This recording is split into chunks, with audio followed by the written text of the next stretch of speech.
Hammaga salom. Bugungi darsimizni boshlashdan oldin qiziqarli ma'lumot ulashmoqchiman. Olimlar tadqiqotiga ko'ra, ikkala qo'lini ko'kragida chalkashtirib o'tirgan talabalar, qolgan talabalarga nisbatan tezroq darsdan chalg'iydi va tezroq uyqusi kelib qolar ekan. Shuning uchun qo'llar chalkashtirmasdan o'tiramiz. Hammaga rahmat. Va bugungi mavzuimiz kardiotoniklar, antiaritmik vositalar. Klinik guruhlanishi, bular klinik kardiotoniklar, antiaritmiklarda taqqoslab ko'radigan bo'lsak, uni maqsadi kontraktility, ya'ni yurakni qisqaruvchanligini oshirish va hamda yurakni minutlik hajmini, cardiac outputni oshirish hisoblanadi kardiotoniklarniki. Xo'p, ularga yurak glikazidlari, dioksin, atrioventrikulyar tugun dorilar kiradi. Evinot, SNO tugunlar dorilari. Xo'p, o'tkir inotrov vositalar. O'tkir inotrov vositalar bularga butamin, dopamin hamda milrinon dorilar kiradi. Endi antiaritmiklarga keladigan bo'lsak, ularning maqsadi impuls hosil bo'lishi, o'tishi va repolarizatsiyasini boshqarish hisoblanadi. Asosan tushirish. Wakon Williams taklifiga ko'ra, ular guruhlarga bo'lingan. To'rtta guruhi natriy kanal blokatorlari, beta kanal blokatorlari, kaliy hamda kalsiy kanal blokatorlari hisoblanadi. Sinfdan tashqari yana qo'shimcha vositalar bor. Ularga adenozin, magniy, kaliy hamda dioksin vositalari misol bo'ladi. Xo'p, yurak yetishmovchiligi, dori nishonlari.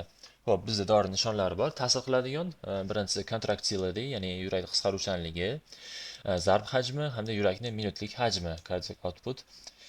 Old yuklama, preload, bu o'sha venoz dimlanish ishlarida oldini olish kerak bo'ladi. Keyingisi yurak yuklamasi, afterload, bu qon yurakdan chiqqandagi tomirlarni qarshiligi hisoblanadi. Keyin neyrogumoral faollik. Bu simpatik tizim, renin, angiotensin, aldosteron tizimi, ras tizimlari misol bo'ladi. Hamda ritmni boshqarish, taxiaritmiya, yurak minutlik hajmini yanada kamaytiradi. Xo'p, kardiotoniklar asosiy klinik guruhlari. Kardiotoniklar birinchisi yurak glikazidlari, o'sha mashhur dioksin dorisi, hamda beta 1 agonistlar, dabutamin, dopamin, fosfodiesteraza 3 ingibitorlari, milrinon, bu milrinon hujayra ichida siklik AMPni oshiradi, parchalanishini kamaytiradi. Kalsiy sezgirligini oshiruvchi vosita. Kalsiy sezgirligini levosimendan bu qolgan dorilarga nisbatan yangiroq dori, o'sha kalsiyni hujayra sezuvchanligini oshiradi.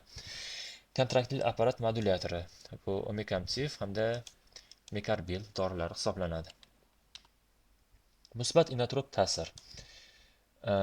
Bunda musbat inotrop ta'sirda bizga asosiy mexanizm tagida kalsiy turadi. Ya'ni kalsiy qancha hujayra ichida ko'proq bo'lsa, yurak muskullari shuncha yaxshi qisqaradi degani. Musbat inotrop vositalar, ya'ni kontraktilityni oshiradi. Kalsiy ko'payishi aktin miozin bog'lanishini kuchaytiradi. Siklik AMP hujayra ichida oshishi beta 1 agonist, fosfodiesteraz ingibitorlar orqali oshadi hujayra ichida. Va natriy kalsiy almashinuvida agar natriy nima deydi, bu yo'l buziladigan bo'lsa, kalsiy ichkarida ko'p qoladi. Dioksin mexanizmi shu bilan bog'liq. Xavf omillariga keladigan bo'lsak, bu muskullarni ko'p qisqartiryapti-yu, qattiq. O'shaning uchun kislorodga ehtiyoj yuragida oshadi. Keyin qattiq qisqarayotganligi uchun aritmiya bo'lish ehtimoligi ham ortadi. Dioksin yurak glikozidi hisoblanadi. Guruhi yurak glikozidlari o'z nomi bilan. Asosiy ta'sir musbat inotrop ta'sir hisoblanadi. EV tugunga vagal tonus hamda to'g'ridan-to'g'ri ta'sir qilib, o'tkazuvchanlikni sekinlashtiradi. EV notdan qo'llanilishi asosan yurak yetishmovchiligida simptomlarida, atrial fibrillatsiyada tez nazorat dori sifatida qo'llaniladi. Cheklov terapevtik oralig'i tor bu dorini toksiklik xavfi yuqori bo'ladi. Bu hali cheklovlari keyingi slaydlarimizda ham bor, qo'shilib o'tib ketamiz. Hop, dioksin mexanizmi, natriy kaliy ATfaza. Mana shu natriy kaliy ATfazani dioksin dorisi bloklaydi. Natijada hujayra ichida natriy nisbatan ko'payadi. Hujayra ichida natriy ko'paygandan keyin tashqaridan natriy ichkariga kirishi kamayadi. Endi tabiiy holatda natriy tashqaridan kirganda kalsiy o'rniga chiqib ketish kerak edi. O'shaning uchun bu joy buzilgani uchun kalsiy ichkarida ko'proq qoladi. Kardiomiyostlarda kalsiy saqlanish ortadi, mana qisqarish kuchi kuchayadi. Dioksin va AV tugun nazorati. Hop, vagal tonus oshadigan bo'lsa, AV tugun o'tkazuvchanligi sekinlashadi, per interval uzayishi mumkin. Atrial fibrillatsiyada qorni javob tezligini kamaytiradi. Nimaga kerak deydigan bo'lsak, atrial fibrillatsiya bu atrial fibrillatsiyadan AV nod orqali qorinchaga o't ketmasligi kerak. Ventrikulyar fibrillatsiya o't ketmasligi uchun dioksindan foydalanamiz. AV nodni o'tkazuvchanligini kamaytirib beradi. Xo'p, toksiklikda deyarli har qanday aritmiyada paydo bo'lishi mumkin. Ya'ni toksikligini nazoratdan qilib turish kerak. Dioksin monitoringi mana nazorati qanaqa qilinadi? Birinchi navbatda buyrak orqali, ya'ni biz dioksin chiqarilishini pasayishini bilgan bo'lsak, demak toksiklik xavfi oshgan bo'ladi, chora ko'rish kerak. Kaliyda gipokalemiya dioksin toksikligini kuchaytiradi. Gipoglikemiya holati. Keyin dorilar o'zaro ta'siri, amiodaron, verapamil, makrolit antibiotiklari bu organizmdan dioksin chiqishini kamaytiradi. Shuning uchun toksik xavfi oshishi kuzatiladi. EKGda PR, AV blok, ikki to'pki zarbalarni kuzatib borish kerak. Keyin simptomlari bor o'zini, agar dioksin toksikligida ko'ngil aynishi, holsizlik, ko'rishdagi o'zgarishlar. Endi qisqa taqqoslab ketadigan bo'lsak, o'tkir inotrop vositalarida dabutamin bu beta 1 agonist hisoblanadi.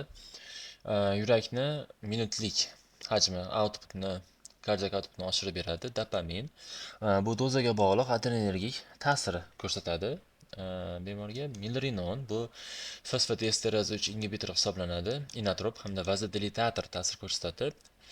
Levosimendan bu kalsiy sezgirligini oshiruvchi dori. Umumiy xavf bu taxikardiya, uchalasi hammasida gipotenziya hamda aritmiya chaqiradi. Xo'p, alohida dabutamin. Dabutamin bu beta 1 orqali inotrop ta'sir ko'rsatadi. Asosiy nishon beta 1 retseptorlari.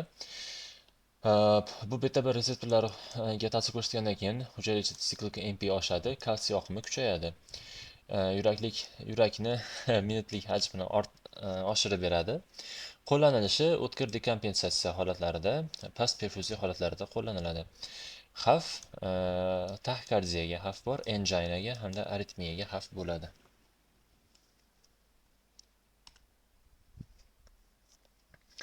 Milrinon bu fosfodiesteraz 3 ingibitor hisoblanadi. Bu hujayra ichida siklik AMP ni parchalanishini kamaytiradi. Shuning uchun inotrop ta'sir ko'rsatiladi. Inotrop ta'sir hamda vazodilitatsiya ta'siriga ham ega. Beta blokatorlar fonida ham ta'sir qilishi mumkin. Xavfi oldin aytganimizdek gipotenziya, aritmiya hamda buyrakda to'planishi mumkin. Bu buyrakka toksikligi bor. Hop, surunkali yurak yetishmovchiligi, inotrop. Bunday surunkali yurak yetishmovchiligida bizga faqat inotrop dori faqat ishlatmaymiz. Bunda inotrop dorilar markaziy davo emas. Hop, bunda bizda uzoq muddatli aritmiya hamda mortality xavfi bizda juda ham muhim bo'ladi. Shuni hisobga olish kerak. Asosiy davo RAS tizimi, beta blokatorlar, natriy glyukoza kotransport 2 ingibitori, ya'ni SGLT2 ingibitorlari. Bu yerda diuretiklar preload kamaytiradi, dimlanish simptomlarini kamaytiradi. Kardiotoniklar maxsus tanlangan bemorlarda hamda nazoratli sharoitlarda ishlatiladi.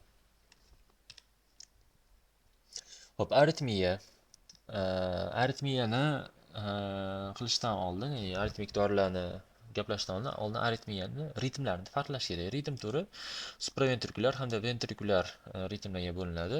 Gemodinamikasiga ko'ra bartaktika hamda betaktikaga bo'linadi.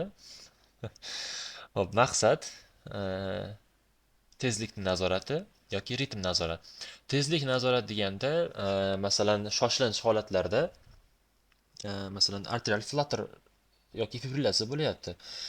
Bunda mana shu fibrillatsiyani o'zini bostirmasdan qorinchaga o'tishini to'xtatish bu tezlik nazorati, ritm nazorati keyin o'shiradi, bosish hisoblanadi. Bizda birinchi navbatda o'sha qorinchalar fibrillatsiyasini oldini olish bo'lganligi uchun tezlik nazorati birinchi navbatda qo'llaniladi.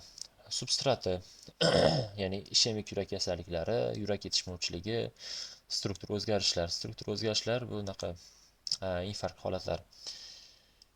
Xavf, quta interval cho'zilib ketishi, elektrolitlar, buyrak jigar holatlari, dorilar o'zaro ta'siri bo'ladi. Action potential, ya'ni harakat potensiali hamda EKG, dori ta'sirlari joyi. Xo'p, bizda action potential bor. Bu non-nodal, ya'ni notdek emas. Bizda bir no'sh fazada natriy hujayra ichiga kirishi oshganda hujayra depolarizatsiya bo'ladi keskin. Va u yuqori darajaga yetganda natriy kanallari yopiladi va kaliylar sekin chiqib turadi. Lekin ikkinchi fazada kalsiy hujayraga kirishni boshlagani uchun va bir vaqtda kaliy chiqayotgani uchun plato fazasiga ega bo'ladi, ya'ni nisbatan tekis joy. Keyin mana yerda kalsiy kanal blokatorlar, kalsiy kanal yopilganda kaliy chiqish, keskin kaliy chiqib, yana o'z holatiga qaytib oladi. Repolarizatsiya holati mana.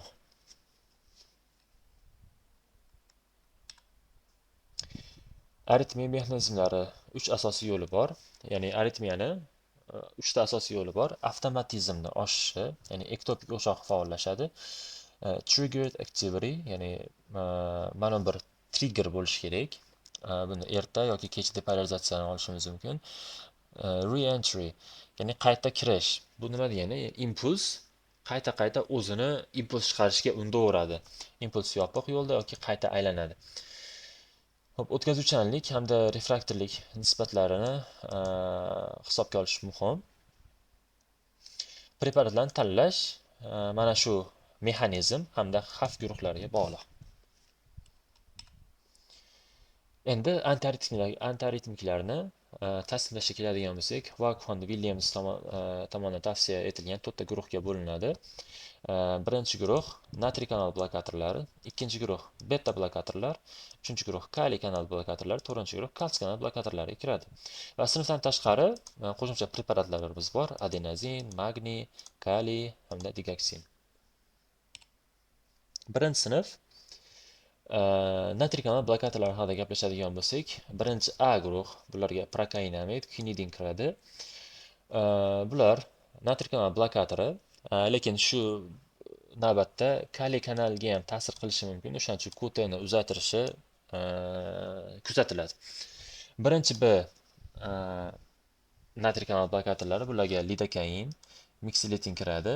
Bular qorinchalardagi to'qimalarda selektiv tanlab ta'sir ko'rsatadi. Bu kaliy kanallarga ta'sir ko'rsatmaydi. O'shaning uchun favqulodda vaziyatlarda ham qo'llash mumkin. Birinchi C guruhi, bular qolgan ikkalasidan ham kuchliroq ta'sir ko'rsatadi. Flekainid, propafenon. Bular kuchli natriy kanal blokatorlari. QRS kompleksni keskin kengaytiradi. Keng bo'ladi. Xo'p, umumiy ta'sir. O'tkazuvchanlikni sekinlashtiradi. Asosiy xavf turi proaritmiya. Proaritmiya bu dorini bemorga aritmik dorini berganingizda, u aritmik dori aritmiyani tushirmasdan yana ham boshqa aritmik o'choqlar yoki umuman yangi o'choqlarni hosil qilsa, bu proaritmiya deyiladi. Keyin struktura kasalliklarida ehtiyot bo'lish kerak, ya'ni infarkt bo'lgan boshqa kasalliklarda. Xo'p, birinchi A sinf prokainamid hamda kinidin. Prokainamid bu natriy kanal blokatori. Ular N-asetil prokainamid metabolit hisoblanadi. Prokainamid. Xo'p, kinidin bo'lsa, kinidin bu tarixiy dori, toksikligi sababli hozirda kamroq ishlatiladi. Dizopiramid bu antimuskarinik ta'siri bor. Yurak yetishmovchiligida, heart failure'da yomonlashtirishi mumkin. Ehtiyot bo'lish kerak. Quta intervalni uzayishi bu tarsativ depointsga olib kelishi xavfi bor. O'shuning uchun bularda yuqorida aytib o'tganimizdek kaliy kanaliga ham ta'sir qiladi. Ehtiyot bo'lish kerak. Xo'p, monitoringda EKGda qon bosimini hamda toksiklik belgilariga e'tibor beriladi. Birinchi B sinf lidokain hamda miksilitin. Bular faqat o'sha ventrikulyar maslaga ta'sir qiladi. Lidakainda o'zi bu parentlar qo'llanilgan vena ichiga yuboriladigan dori ventrikulyar aritmiyada qilinadi bu. Ventrikulyar aritmiyani yaxshi qoldiradi. Meksiletin lidakainda faqat og'iz orqali beriladigan analogi, bir-biriga o'xshaydi. Xo'p, ishemik hamda depolarizatsiyalangan to'qmada ta'sirni yaxshi beradi. Mana birinchi guruhimizdan farqli o'laroq. Kutada uzaytirmaydi, chunki bu kaliy kanallariga ta'sir ko'rsatmaydi. Nojo'ya ta'siri shu markaziy nerv sistemasi belgilari, tremor, tirishish xavflari bor. Seizure deydi. Birinchi sinf flekainid, propafenon, bular kuchli natriy kanal blokatorlari hisoblanadi. Mana flekainid kuchli natriy kanal blokatori, propafenon natriy bloklaydi. Shu bilan birga beta blokatorlik xususiyati ham bor, kamroq bo'lsa ham. Xores kompleksni kengaytiradi, o'tkazuvchanlikni sekinlashtiradi bular. Qo'llanilishi asosan tanlangan supraventrikulyar aritmiyada qo'llaniladi. Ehtiyot bo'lish kerak nimadan? Struktur yurak kasalliklari yoki miokard infarktdan keyingi holatlarda ehtiyot bo'lish kerak. Xo'p, ikkinchi sinf beta blokatorlar. Bularga misollar metoprolol, esmalol, propanolol. Ta'siri beta 1 stimulyatsiyasini kamaytiradi. Beta kanal blokatori. Hop, AV tugunni sekinlashtiradi. Bu hamda yurak urish tezligini pasaytiradi. Qo'llanilishi atrial fibrillatsiyada tezlik nazorati uchun yuqorida aytib o'tganimdek, ventrikulyar fibrillatsiyaga o'tib ketmaslik uchun tezlik nazoratida qo'llaniladi. Supraventrikulyar taxikardiyada qo'llaniladi hamda miokard infarktdan keyingi holatlarda qo'llaniladi. Ehtiyot bo'lish kerak, bu bradikardiya chaqiradi. Ya'ni bradikardiyali bemorlarda qo'llash ehtiyot bo'lish kerak. AV blok chaqirishi mumkin. Bronxospazm chaqiradi. Bronxospazm chaqirishi o'tgan nafasda gaplashdik o'tgan darsda. O'pkalarda beta 2 reseptorlari bor. Ular agonisti qo'llaniladigan bo'lsa, o'pkani bronxlarni kengaytiradi. Bu beta kanal blokatori. Agar selektiv beta 1 reseptorda tanlab ishlatmasak, selektiv bo'lmagan ishlatsak, bronxa konstriksiya ham chaqirish mumkin. Astmadeyalarda hushyor bo'lish kerak. O'tkir yurak yetishmovchiligi ham chaqiradi. Xo'p, 3-sinf repolarizatsiyani uzaytirish.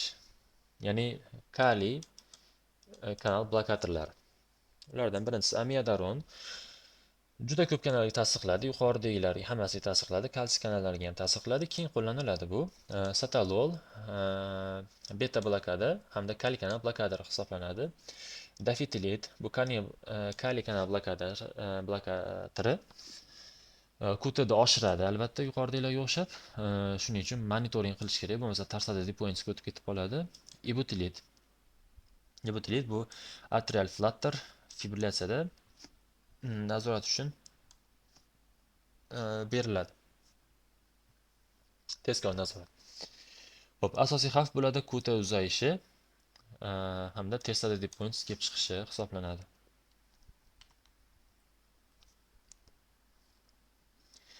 Tarsada depoints eslaringda manaqa EKGda na belgi bo'ladi.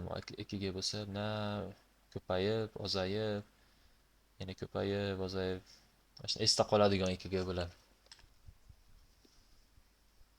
Amiodaron kasallikdan dorisini ta'siri hamma natriy, kaliy, kalsiy hamda beta bloklovchi xususiyati bor. Qo'llanilishi atrial hamda ventrikulyar aritmiyada qo'llaniladi. Nojo'ya ta'siri shu o'pkada. Nojo'ya ta'siri nimadan iborat deydigan bo'lsak, bu amiodaron tanada to'planish xususiyatiga ega. O'shaning uchun o'pkada fibroz chaqiradi, qalqonsimon bez faoliyatini ishdan chiqaradi, jigar toksiklik keltirib chiqaradi, ko'zda cho'kmalar hosil qiladi, terida kulrang, ko'k dog'larni hosil qiladi bu dori. Ko'p ishlatib yuborilsa agar. Dorilar o'zaro ta'sirida varfarin, digoksinlar hamda kuta uzaytiruvchi vositalar bilan qo'llanilganda toksiklik yana ham oshib ketadi. Chunki bu o'zi kutada uzaytiradi. Varfarin bilan ishlatilsa qon ketib qoladi bemorlar yaradan. Xo'p, monitoring. EKG qilish kerak. Qalqonsimon bez faoliyatini tekshirishimiz kerak. Jigar fermentlarini tekshirib borishimiz kerak hamda o'pka simptomlariga e'tibor berishimiz kerak. Teri o'zi ko'z bilan ko'rsa bo'ladi. 4-sinf kalsiy kanal blokatorlari verapamil, diltiazem. Non-dihidropyridin kalsiy kanal blokatorlari hisoblanadi. Misollar o'sha verapamil, diltiazem. AV tugunda o'tkazuvchanlikni sekinlashtiradi bular. Qo'llanilishi o'sha supraventrikulyar taxikardiya, atrial fibrillatsiya hamda flutterda tezlik nazorati uchun qo'llaniladi. Ehtiyot qilish kerak. Ehtiyot bo'lish kerak. Hozir nima qilamizda? Hop, ehtiyot bo'lamiz. Hop, chiqarish fraksiyasi pasaygan, ya'ni ejection fraction kam bo'lgan heart failure'da ehtiyot bo'lishimiz kerak. Nimaki, u yana ham chiqara olmay qoladi. Yurak yetishmovchiligini yana ham oshirib yuboradi. Bradikardiya chaqiradi hamda AV bloklar bo'lgan bemorlarda qo'llash mumkin emas. Xo'p, endi guruhdan tashqaridagi preparatlar, birinchisi adenozin, AV tugunni qisqa to'xtatadi. Bu juda qisqa ta'sir qiladigan intravaskulyar, ya'ni intravenöz dori hisoblanadi. Xo'p, AV tugunda o'tkazuvchanlikni vaqtincha bloklaydi. Qo'llanilishi o'sha AV tugundagi AV tugunga bog'liq proksimal supraventrikulyar taxikardiyada ishlatiladi. Ta'siri kamayadi qachon kofein, teofilin qonda bo'ladigan bo'lsa. Ta'siri qachon kuchayadi degan bo'lsak, dipiridamol bo'lsa ta'sir kuchaytiradi. Ehtiyot bo'lish kerak bronxospazmga.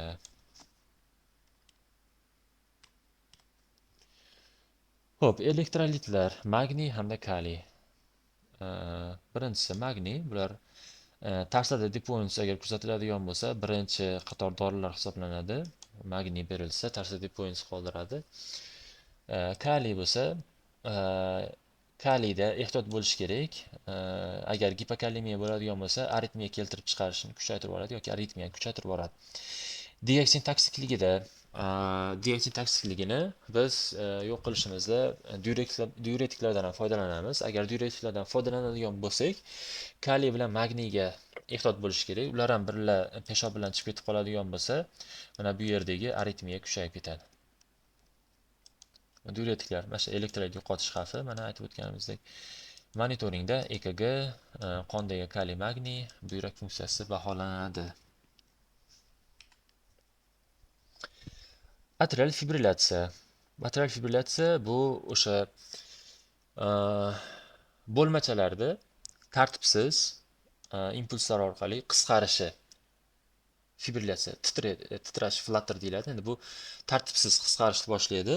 EKGda faqat QRS kompleksni ko'ramiz. PET-ishchalar вообще ko'rinmaydi. TET-ishi ham ko'rinadi, endi PET-ishlar ko'rinmaydi. Tezlik nazorati qilinadi. Albatta, birinchi navbatda o'zi bunda atrial fibrillatsiyada ikki xil nazorat bor. Tezlik nazorati hamda ritm nazorati. Tezlik nazorati birinchi navbatda qilinadi, chunki atrial fibrillatsiya ventrikulyar fibrillatsiyaga o'tib ketib qolmasligi uchun biz beta blokator beramiz, diltiazem, verapamil, digoksin beramiz. Ritm nazoratiga keladigan bo'lsak, mana shu endi fibrillatsiyani kamaytirish bo'ladi. Unga amiodaron, flekainid, propafenon, sotalol, dafetilitlar beriladi. Yurak yetishmovchiligi va struktura kasalliklarida preparat tanlashda mana bu yuqoridagi preparatlarni ancha toraytiradi. Agar bemorda mana shu holatlar bo'lsa, ehtiyot bo'lib tanlash kerak bo'ladi. Endi antikoagulyatsiyaga keladigan bo'lsak, atrial fibrillatsiyada bo'lmachalarda aurikullar bor, quloqchalari. Hatto fibrillatsiya bo'lganda qon qorinchaga yaxshi o'tmasdan ashta to'planishni boshlaydi. To'planib qolgan qon tromb hosil bo'ladi. Tromb hosil bo'lish xavfi oshib ketadi. O'shaning uchun antikoagulyatsiya terapiya beriladi. Betaktika taxiaritmiya dori kutmaydi. Xo'p, betaktiklar, betaktikalik. Ajoyib so'z. Hush buzilishi, shok, ishemik og'riq, o'tkir yurak yetishmovchiliklarida bo'ladi.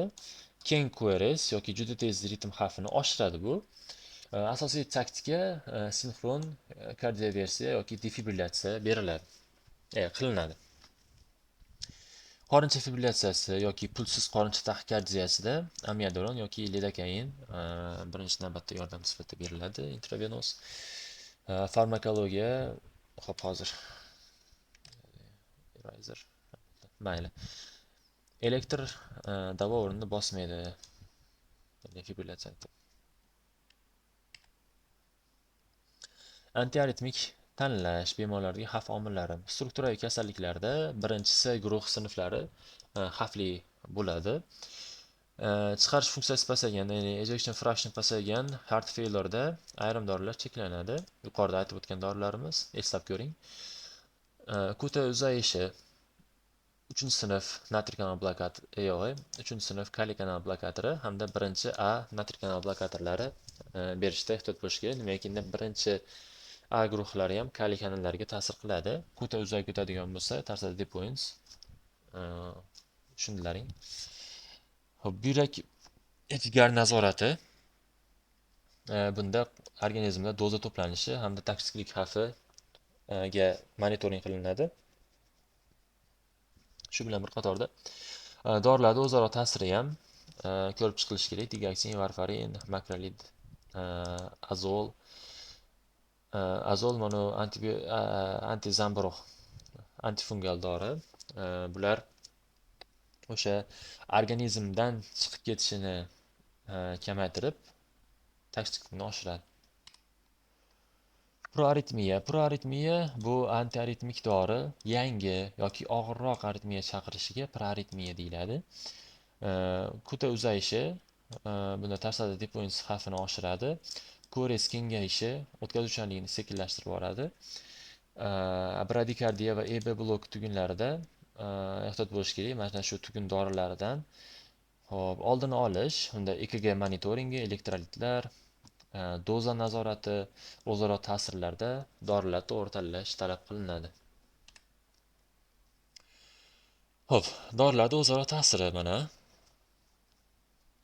amiodaron bilan dioksin kombinatsiyasi, dioksin darajasini organizmda oshiradi amiodaron. Amiodaron bilan varfarin kombinatsiyasi, ikkalasi kombinatsiyasida qon ketish xavfi yuqori bo'ladi.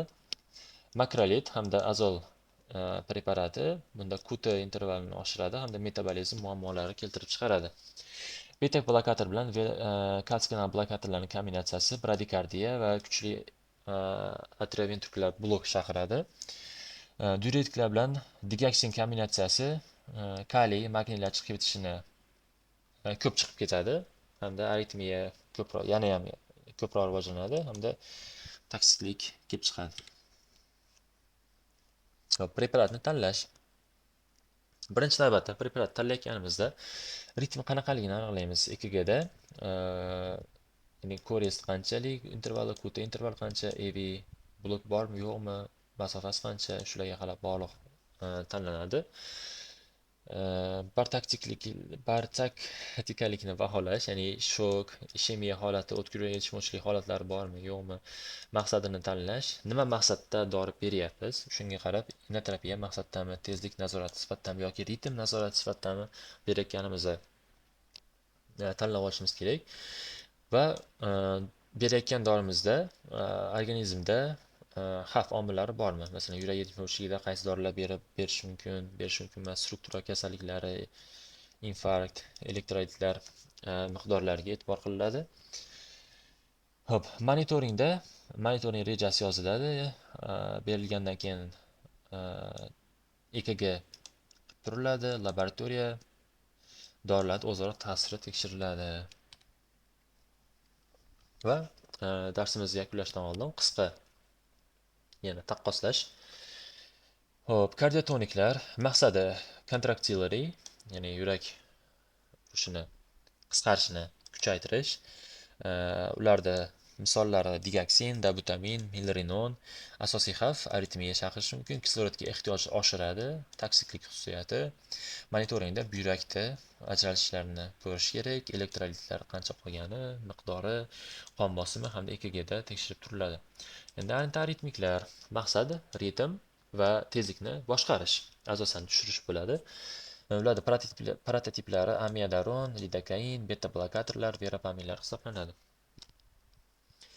Asosiy xavf proaritmiya, quta interval cho'zilishi, bradikardiya hamda AV, SA node blokadalari. Monitoringda EKGda shu quta interval, QRS kompleks, per intervallar yaxshilab ko'riladi. Elektrolitlar hamda o'zaro dori ta'sirlariga e'tibor berish kerak. Bu ishlatilgan manbalar, sources. Shu yerda darsimiz tugaydi, bugungi darsimiz. Hammaga e'tibor uchun kattakon rahmat. Sog' bo'linglar.